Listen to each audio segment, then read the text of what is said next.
Hai sahabat, bertemu lagi di channel Perjalanan Karina. Saat ini saya sedang berada di atas kapal feri melakukan penyeberangan dari Merak menuju Bakauheni di kota Lampung di Sumatera.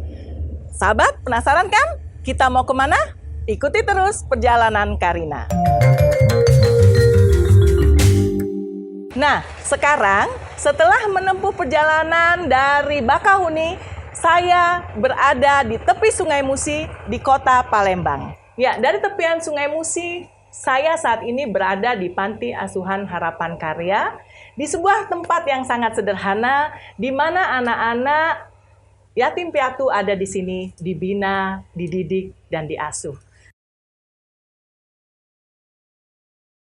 Nah, kali ini saya ingin berbincang dengan pendiri dari Panti Asuhan Harapan Karya yang juga menjabat sebagai Ketua Panti Asuhan Harapan Karya, yaitu Ibu Siti Hadijah.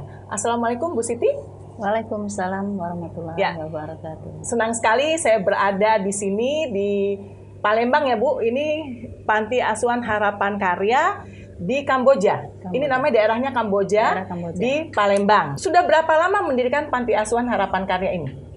Panti Asuhan Harapan Karya berdiri pada tahun 2009.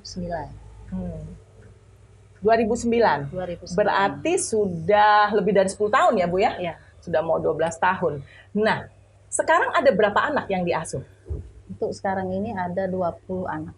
20 anak yang tinggal dan diasuh di sini. Yang tinggal di asrama Panti Asuhan. Di asrama Panti Asuhan. Nah, Panti Asuhan ini sendiri anak-anaknya sekolah keluar? Sekolah formal di luar. Sekolah formal, semuanya sekolah. Semua Ya? sekolah. Semua sekolah dari mulai tingkatan Tingkat SD, SMP, dan SMA, SMK sederajat. ya, yang jelas di bawah 18 tahun ya namanya anak.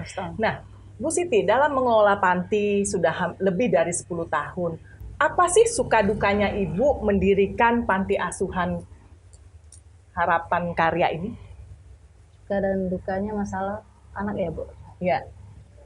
Kalau masalah anak-anak, istilahnya hampir tidak ada masalah lah, namanya masalah anak-anak, masalah kenakalan anak-anak biasa. Oh ya. Itu tapi dalam hal misalnya pemenuhan kebutuhan dan hak-hak anak itu seperti apa di Panti Asuhan ini? Pemenuhan kebutuhan dasar, yang kebutuhan yang cukup. Rasakan ya masih merasakan kesulitan. Oh, masih cukup sulit untuk memenuhi kebutuhan dasar dari anak-anak ini. Nah, apa jalan keluar dari Ibu untuk memenuhi kebutuhan mereka di tengah kesulitan dari rasa kesetiakawanan sosial yang berkurang atau kepedulian yang berkurang dari masyarakat mungkin? Kami alhamdulillah mempunyai usaha ekonomi. Oh, Ibu, panti ini mempunyai usaha ekonomi kreatif? Iya, sendiri. Punya usaha sendiri? Ya. Itu dalam bidang apa? Dagang Bu.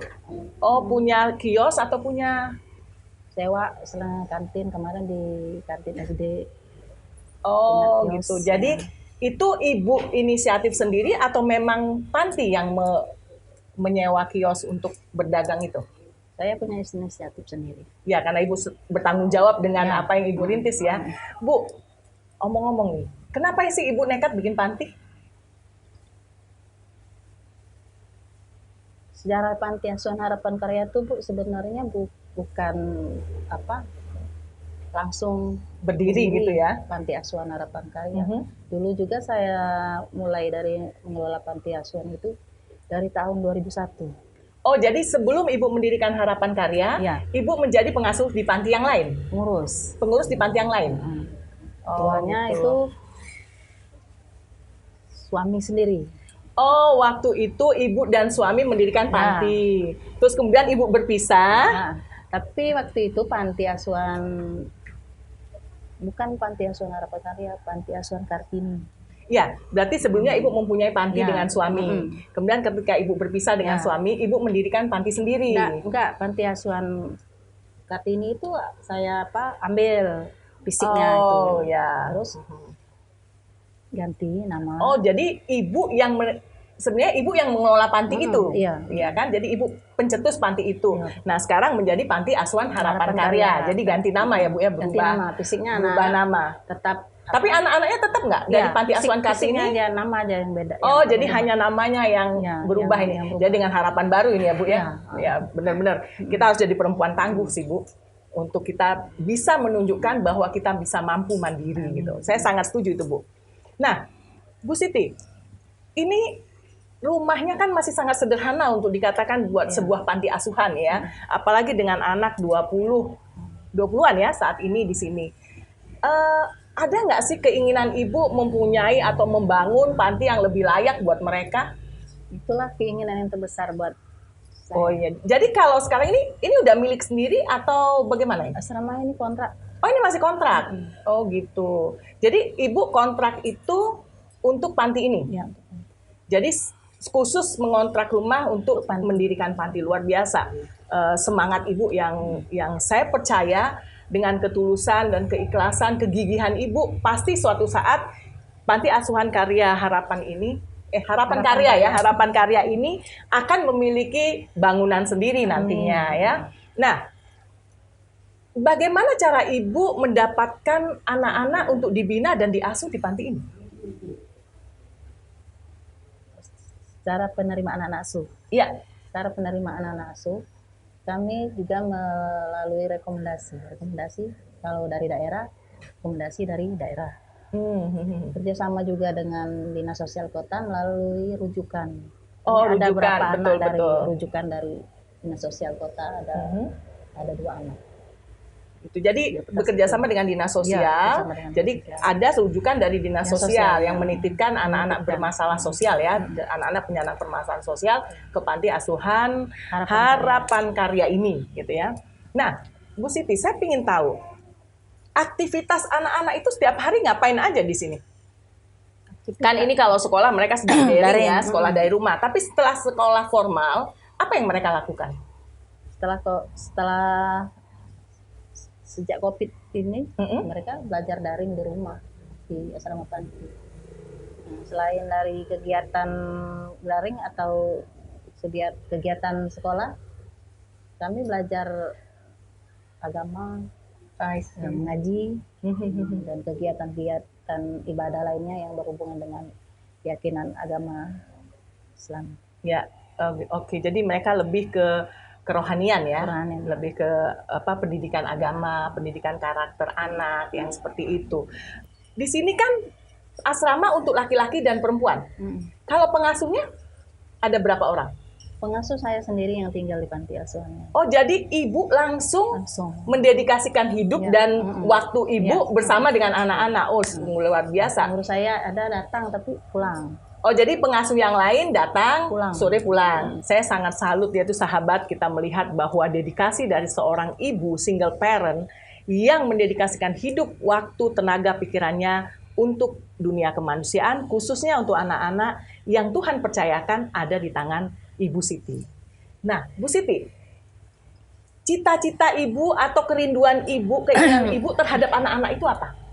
Keinginan saya buat mereka, paling tidak mereka bisa mandiri, bisa bersaing di kehidupan masa depan mereka, tidak kalah dengan anak-anak lainnya yang mempunyai orang tua.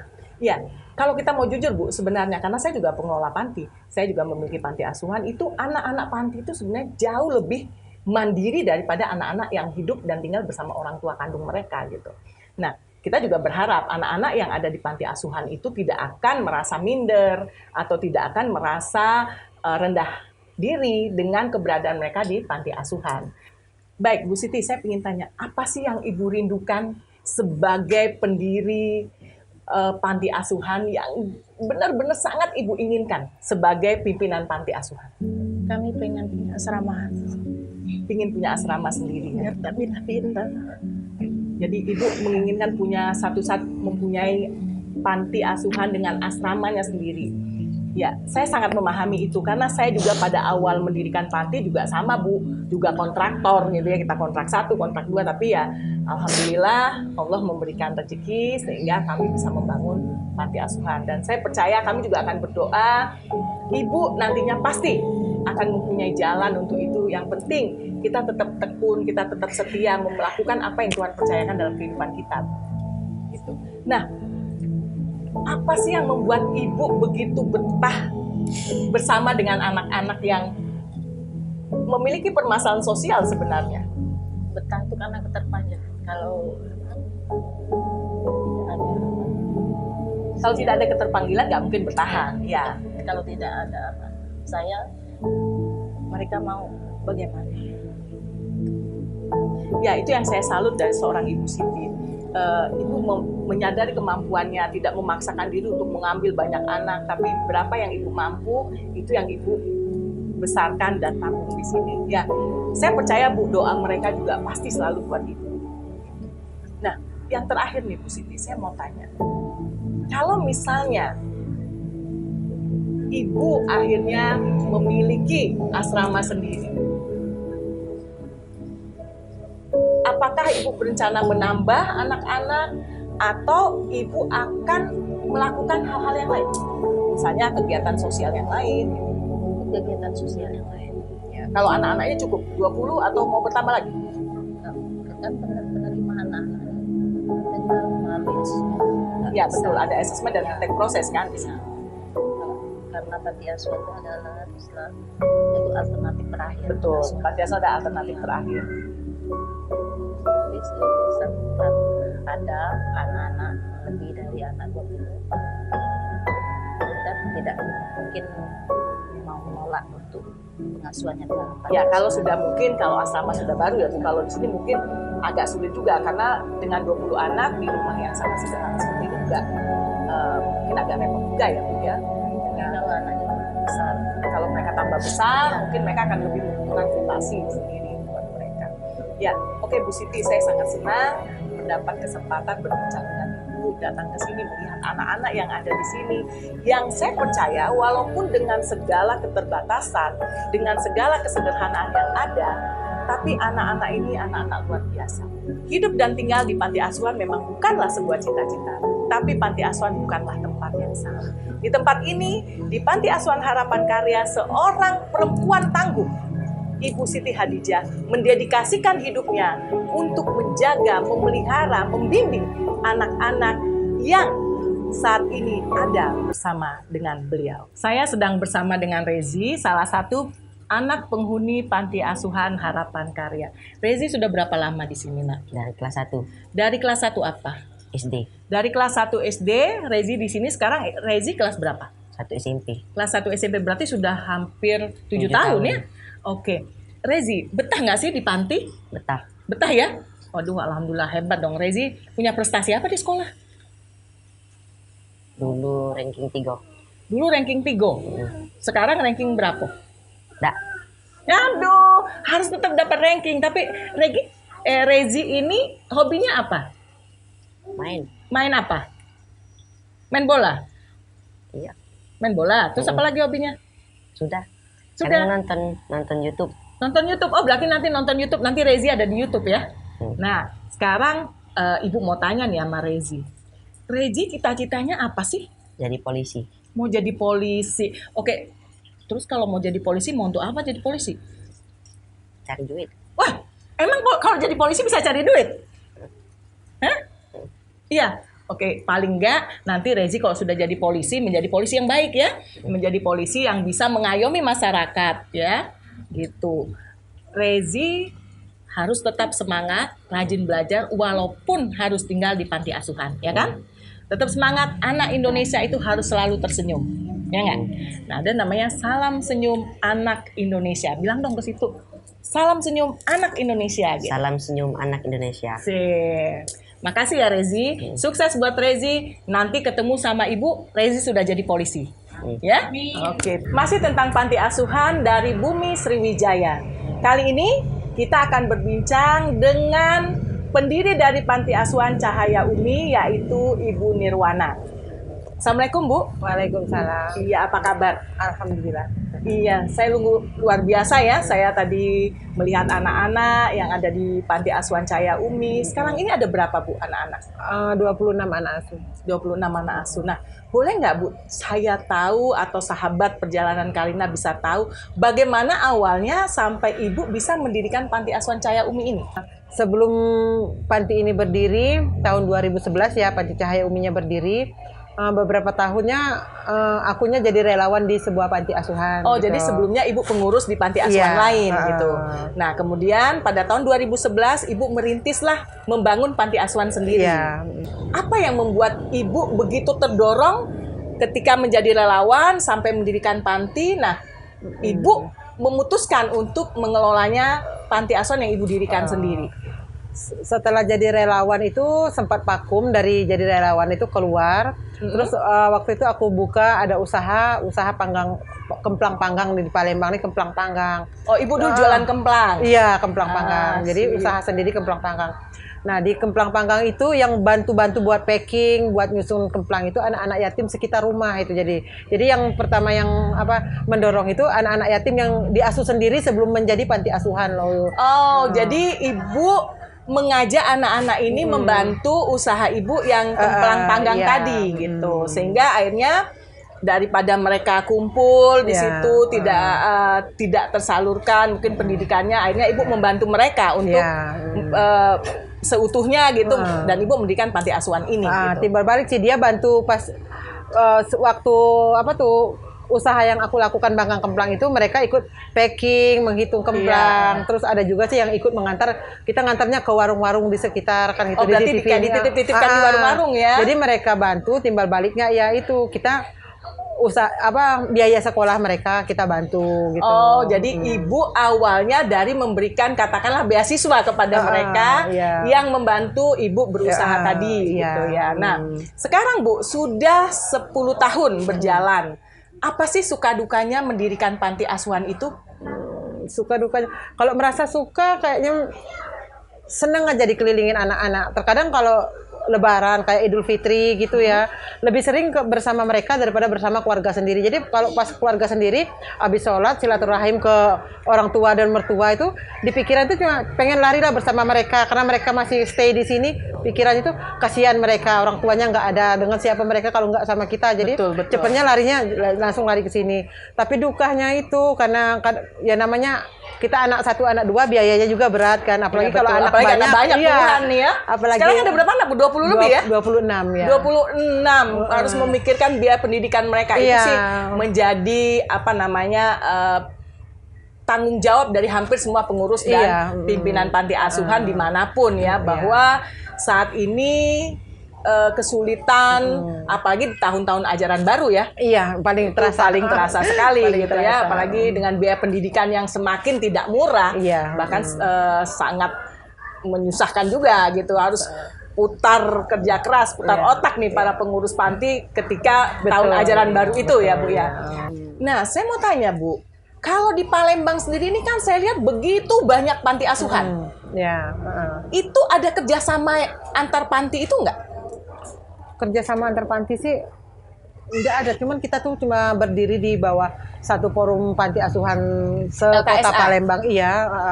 Di situ paling kita bisa curhat atau paling saling bantu sama komunikasi sama ketua forum gitu untuk menyelesaikan masalah-masalah atau kendala-kendala yang ada di dalam panti asuhan. Iya, saya agak surprise juga ya, agak takjub juga tadi ketika melihat berjalan masuk di dalam kota, jalan-jalan di dalam kota, itu saya melihat papan nama panti sangat banyak gitu dan bagus karena itu menunjukkan semakin besarnya kepedulian masyarakat ya, apalagi banyak yang terpanggil karena kan kalau tidak terpanggil nggak bisa bertahan kan Bu. Nah, bagaimana cara Ibu mensiasati kebutuhan daripada anak-anak ini sementara kan Ibu berjuang dari bawah nih, dari nol kan, Ibu berjuang mendirikan panti sampai 10 tahun, bertahan saja itu sulit Bu, apalagi bisa mengembangkannya gitu. Kalau masalah berkembangnya pertama dari biaya kali ya Bu ya. Kalau dari biaya itu kita dari pribadi ya, jadi dari penghasilan suami, terus kita usaha kita sendiri, sebelum kita dibantu-bantu donatur, kita ya berjuang dengan usaha sendiri dulu kan. Nggak ada donatur yang bantu, tiba-tiba donatur datang sebelum kita punya usaha sendiri untuk mengembangkan anak-anak kita di sini. Tapi lambat laun ketika kita memang mempersiapkan panti asuhan itu sebagai sebenar-benarnya panti yang insya Allah menurut saya nih untuk sampai sekarang saya berusaha untuk amanah. Jadi ada donatur yang emang melihat oh iya ini panti asuhan kayaknya emang bener loh panti asuhannya emang stay ketika mereka datang pagi, siang atau mereka datang malam. Saya ngerti tuh karena banyak teman-teman kita atau sahabat-sahabat saya juga ketika mereka datang ke panti ternyata agak mengecewakan sebab anaknya yang ternyata tidak ada dan itu banyak terjadi bukan hanya di sini Bu tapi hampir di seluruh dunia. Itu yang memprihatinkan kita yang benar-benar mengurus panti sehingga itu memberi dampak juga kepada kita kan. Kalau masyarakat Palembang sendiri pada umumnya seperti apa dengan keberadaan panti di sini? Kalau di tempat lain kayaknya aku belum bisa komen yang benar Bu, tapi yang jelasnya Cahaya Umi berdiri dari pertama berdiri ada di sini. Jadi alhamdulillah kalau penilai masyarakat itu bantuan yang paling cepat kita terima jadi penduduk sekitar jadi gitu kan. Oh, justru luar biasa ya berarti penduduk sekitar sangat peduli gitu. Itu bagus. Berarti kepedulian terhadap permasalahan sosial yang Ibu kelola ini ternyata juga menjadi tanggung jawab warga sekitar. Nah, Bu, saya mau tanya, Ibu masih punya mimpi nggak sih dalam mengelola panti ini? Banget, masih besar banget mimpinya. Jadi boleh dibagikan apa itu mimpinya? Mimpinya ini inginnya suatu saat itu Cahaya Umi ini memiliki lahan sendiri, terus punya rumah sendiri, begitu kan? Karena dalam pikiran, karena pertama berdiri Cahaya Umi ini berdirinya sebagai yayasan, cuman karena ketidakmampuan itu akhirnya diturunkan menjadi lembaga kan kemarin. Jadi karena yayasan itu, jadi ini sempat menjadi yayasan. Iya, pertamanya kita bikin akte notarisnya sebagai yayasan. Lalu turun menjadi lembaga. Iya, karena di dalam pemikiran karena secara panti asuhan kita masih ngontrak karena situasi kita yang memang belum mapan kan, jadi tuh kita ambil jadi sebagai lembaga panti asuhan karena kita masih butuh bantuan dari masyarakat atau dari pemerintah jadi kita berubah jadi panti asuhan jadi gitu. Lembaga iya jadi lembaga. Cuman esoknya mimpinya kalau emang bisa terkabulkan punya lahan sendiri pengen berubah yayasan yang kembali punya, menjadi yayasan lagi ya pengen karena punya memang kalau yayasan sendiri gitu. lebih luas jangkauannya dan lebih luas wewenangnya gitu walaupun tanggung jawabnya juga lebih berat gitu ya. Nah ya itu luar biasa ya Bu, tapi bagi saya pribadi saya salut karena 10 tahun itu mengelola panti asuhan itu tidak mudah untuk bertahan dengan anak-anak yang dalam permasalahan sosial dan Ibu begitu gigih 10 tahun mengontrak nggak pindah, syukur aja yang punya rumah masih ngasih ya Bu ya. Yang tuan rumah masih ngasih karena tahu kan buat panti asuhan dan alhamdulillah juga masyarakat sekitar sini menerima keberadaan. Jadi dari pertama berdiri juga masyarakat udah tahu nih, oh ini panti asuhan. Jadi dari mereka malah yang gotong royong kasih bantu ini kasih bantu. Karena pertama berdiri juga kita belum lengkap kan dari fasilitas bahkan mungkin buat tidur aja untuk namanya pertama kita belum terlalu siap ya. Tapi masyarakat itu begitu antusias bantu. Jadi kayaknya menjadi kekuatan. Jadi yang tadinya sempat down, sempat juga ada pikiran, aduh kayaknya nyerah aja tuh gitu kan. Tapi karena ada dorongan dari masyarakat terus melihat mata anak-anak, kita kembali ada kekuatan gitu untuk bangkit kembali. Gitu. Ya, saya salut Bu, karena kita perempuan nih, kita berjuang itu tidak mudah. Karena bukan saja kita dengan pengabdian kita, tapi kan kita juga harus memikirkan keluarga, harus memikirkan anak-anak kita juga gitu. Nah, bagaimana Ibu mensiasati antara mengabdi dengan keluarga dengan anak-anak panti? Keluarga mendukung? Keluarga sangat mendukung ya. Alhamdulillah sekali. Cuma kadang anak-anak ada juga sih sempat protes anak sendiri. Ibu masih sibuk di panti, anak sendiri nggak lebih sayang anak orang. Itu gitu. anak saya juga awalnya begitu, tapi ketika diberi pemahaman, mereka lebih bisa menerima. Saya selalu katakan bahwa kalian tuh lebih bersyukur masih punya orang tua, tapi mereka itu kan dengan kondisi yang sangat terbatas gitu. Nah, dengan segala keberadaan mereka gitu. Ya, Bu Nirwana, ini kan dalam mengelola panti itu Ibu lebih karena keterpanggilan kan? Terpanggil untuk berbuat bagi anak-anak yang Tuhan percayakan lah untuk Ibu rawat. Nah, apa sih yang kegiatan anak-anak setiap harinya selain belajar? Selain belajar, ada sih paling bermain kayaknya lumrah, paling ini biasanya jaga apa tuh usaha warung. Jaga saya lihat warung. ada usaha di sini ya. Ini pas lagi kosong karena barangnya belum datang karena masuknya juga dari Jawa barangnya kan. Udah itu paling kalau malam kita ngaji bareng, belajar bareng gitu paling. Oh, jadi lebih ke kerohanian gitu ya. Jadi tidak dipersiapkan secara khusus mereka olahraga atau musik atau apa gitu. Belum, karena Kalau yang begitu mereka cuma ikut pendidikan di formal, yang ikut ekstrakurikuler. Oh, apa di gitu. sekolah mereka Iya. masing-masing ya. Iya. Iya. Nah, sebagian besar anak-anak di sini permasalahan sosialnya apa, Bu? Mereka fakir, miskin, atau yatim piatu, atau memang Campur semuanya. jadi Ah, ah. dari berbagai Dari permasalahan berbagai sosial kalangan, gitu. iya. Mereka biasanya datang dari daerah atau dari sekitar kota sini saja? Ada yang dari daerah, ada juga dari dalam kota. Bahkan ada yang paling jauh juga, ada yang di luar kota juga. Oh gitu. Jadi dan ketika menerima mereka, Ibu tentu melakukan asesmen ya. Iya. Gitu ya. Jadi Ibu sendiri dibantu berapa orang di sini? Di sini ada 4 orang pengurus di sini. 4 orang pengurus yang membantu Ibu setiap harinya setiap harinya. untuk merawat dan mengasuh Iya. 26 anak tadi iya. ya. Nah, mereka usia seberapa sekarang ini, Bu? Paling kecil kita ada 3 bulan, paling besar Oh, masih ada bayi? Ada, maka ada kita bayi. balita itu 8 orang dari umur 6 tahun sampai ke 3 bulan itu 8 orang malah I di antara see. jumlah itu. Jadi masih ada balita 8 orang dan Iya. ada yang udah sekolah ya? Ya, udah sekolah SD, SMP dan SMA, 1 yang baru lulus. Cuman karena ada adiknya yang kecil itu ikut bantu-bantu ngurus yang adiknya. Karena mereka belum dapat pekerjaan. Biasanya aku lepasnya ketika mereka udah mampu mandiri keluar baru kita lepas gitu. Oh gitu. Jadi kalau mereka selama ini sampai SMA, Iya. begitu SMA mereka berusaha mencari pekerjaan, baru dilepas oleh panti asuhan. Ya, walaupun nggak lepas mutlak masih dikontrol kita, masih kontrol. Oh gitu, karena ya ikatan emosional ya, karena mereka kan bertahun-tahun di sini. Iya, karena yang udah lepas juga, karena kita dari pengalaman yang kita miliki, bukan karena cuma sekedar ngomong, tapi karena memang pengalaman yang kita miliki. Anak yang keluar itu kan statusnya juga yatim piatu, jadi emang nggak ada keluarga sama sekali. Jadi mereka keluar bekerja, ya pulang-pulangnya mereka masih pulang ke panti lagi. Jadi ibunya di sini, ayahnya juga di sini, ya, nggak ada orang tua lagi. Ya, saya salut Bu, karena tidak semua orang punya keterpanggilan untuk melakukan kegiatan yang seperti Ibu lakukan. Mendedikasikan hidup buat kemanusiaan itu tidak mudah.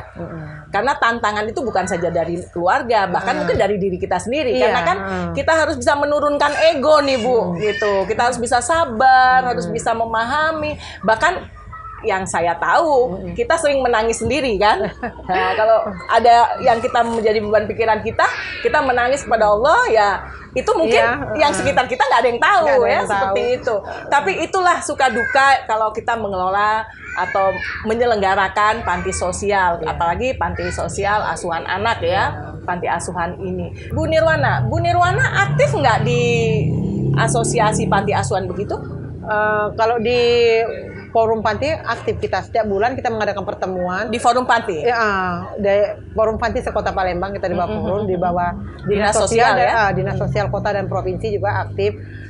Sharing-sharing apa sih keluhan-keluhan di panti asuhan. Iya betul. Apa yang dan harus dihadapi. Bantuan dari pemerintah juga ada? Bantuan pemerintah kayaknya kalau COVID ini kita belum ada terima bantuan. Bantuan pemerintah tuh ada ke panti asuhan, tapi tidak semua panti asuhan menerima. Cuma alhamdulillah mungkin kepercayaan juga panti asuhan Cahayum itu selalu dapat setiap yang tahunnya. itu pemenuhan kebutuhan dasar yang Iya, subsidi BBM iya, ya. iya. Saya ingat ketika memperjuangkan itu Iya, gitu, walaupun yayasan kami tidak menerima, tapi saya sangat senang gitu ketika teman-teman bisa termotivasi gitu, dan ya sahabat, mari kita tunjukkan kepedulian kita kepada apa yang ada di sekitar kita. Paling tidak kita berbuat sekecil apapun itu. Sebagaimana Bu Nirwana di sini juga mengabdikan dan mendedikasikan hidupnya untuk mengasuh anak-anak panti asuhan Cahaya Umi. Iya. Kira-kira Bu, setelah nanti kalau misalnya dengan seizin Allah, insya Allah Ibu itu bisa mempunyai panti sendiri gitu. Apa sih yang ingin Ibu kembangkan berikutnya? Selain dari panti asuhan, punya cita-cita itu yang terdekat sih kayaknya kalau punya yayasan sekolah untuk anak-anak itu udah terlalu besar, udah terlalu jauh kayaknya. Ya pengennya paling enggak yang punya musola kecil buat anak-anak, buat memenuhi kelengkapan dulu di lingkungan panti sendiri. Jadi jadi pemenuhan hak-hak dasar anak dulu nih ya. Nah, saya lihat memang dari tempat yang sangat sederhana seperti ini, tapi kegigihan daripada seorang Ibu Nirwana itu tentu tidak diragukan lagi. Dan anak-anak di sini dengan segala keterbatasannya, saya lihat mereka ceria. Namanya anak-anak itu pasti selalu tanpa beban ya. Yang mikir kita nih, gimana mikir sekolah mereka, gimana sandang pangan papan mereka. Tapi ya saya percaya ketika kita benar-benar mendedikasikan hidup kita untuk kemanusiaan, Tuhan tuh nggak tinggal diam. Iya, betul. Dan saya percaya ketika kita melakukannya, banyak hal-hal yang di luar dari pemikiran kita Iya, kan yang betul. terjadi gitu. Ketika kita menangis kepada Allah, tiba-tiba cara Allah membantu Iya. itu luar biasa gitu. Bagaimana cara Ibu memenuhi kebutuhan biaya pendidikan mereka? Karena kan biaya pendidikan itu sangat luar biasa, karena kalau setiap tahun ajaran baru kita udah nangis bombay itu gitu. Kalau untuk biaya pendidikan sendiri, ya itu biasanya dari pribadi kita, dari usaha pribadi sendiri, dibantu donatur. Jadi kalau adanya donatur yang percaya itu, ada yang siap membantu untuk SPP mereka. Kalau aku sendiri Bu, nggak melalui tangan aku, jadi mungkin kepercayaan mereka, kalau mereka pengen bantu, aku antar mereka ke sekolahan, bahwa ini loh tempat jadi anakku mereka sekolah. langsung Iya. membayarkan ke sekolah. Ketemu Itu ke yang sekolah. terbaik, Bu. Iya. Jadi kan mereka juga bisa memantau Iya. bahwa dana yang mereka percayakan itu benar-benar iya. dipakai untuk biaya pendidikan Iya, untuk betul. anak-anak itu gitu ya. Dari sekolah sendiri tidak ada keringanan ya, Bu? Nggak ada. Sampai hari ini nggak ada. Saya juga mengalami hal itu gitu. Kadang-kadang miris juga ya. Kita melihat anak-anak kita kadang sampai nggak boleh ikut ujian gara-gara belum bayar seperti itu ya. Itu yang memprihatinkan. Tapi ya apapun itu, ketika kita terpanggil, toh bukan mereka yang memaksa kita ada di sini, tapi kita yang memberikan pengabdian kita untuk mereka gitu. Oke, terima kasih Bu Nirwana. Saya sangat senang, saya sangat salut dengan apa yang Ibu lakukan. Semoga apa yang Ibu dambakan, Ibu mimpikan, dan Ibu cita-citakan itu dapat terwujud untuk segera dapat membangun asrama sendiri ya, sehingga tidak lagi menjadi kontraktor gitu. Ya, tiap bulan, tiap tahunnya harus kepikiran terus Ya, ya. tiap tahun harus kepikiran terus. Sekali lagi terima kasih Bu Nirwana. Saya doakan yang sama-sama. terbaik buat Ibu. Amin. Dan mungkin kedepannya kita bisa banyak hal yang kita bisa lakukan untuk bekerja sama. Amin. Di sini.